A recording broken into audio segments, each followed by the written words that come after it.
Fenomena Haizov. Julukan untuk pasangan Rangga Azov dan Haicho van der Vecken memang bukan hal baru. Tapi yang menarik, hingga kini banyak netizen yang masih belum bisa move on dari kedekatan mereka. Padahal, belum pernah ada pengakuan resmi soal hubungan spesial di antara keduanya. Lalu, apa sebenarnya yang membuat Haizov terasa begitu berbeda dibanding pasangan selebriti lain? Pertama, chemistry yang terasa natural, bukan dipaksakan. Sejak awal dipasangkan dalam satu proyek, interaksi Azov dan Haicho terlihat mengalir begitu saja. Tidak berlebihan, tidak dibuat dramatis, tapi justru disitulah letak kekuatannya.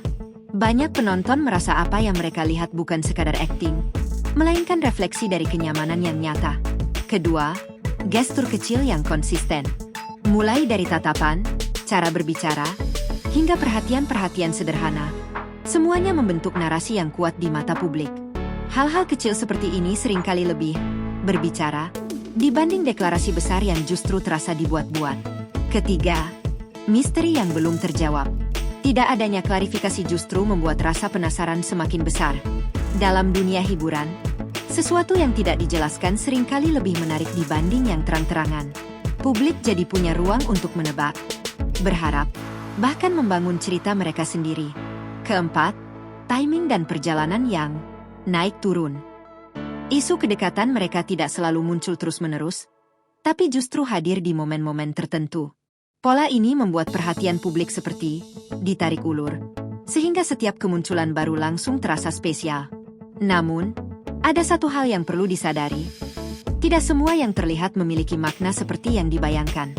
Kedekatan di dunia hiburan bisa terbentuk karena banyak faktor. Profesionalitas, tuntutan peran, atau sekadar pertemanan yang erat. Meski begitu, tidak bisa dipungkiri bahwa Rangga Azov dan Haicho van der Vecken berhasil menciptakan sesuatu yang jarang terjadi. Koneksi yang terasa, hidup, di mata penonton, tanpa perlu banyak kata. Mungkin itu sebabnya netizen sulit move on.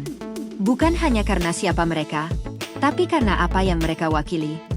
Harapan akan hubungan yang sederhana, tulus, dan terasa nyata, meski belum tentu benar adanya.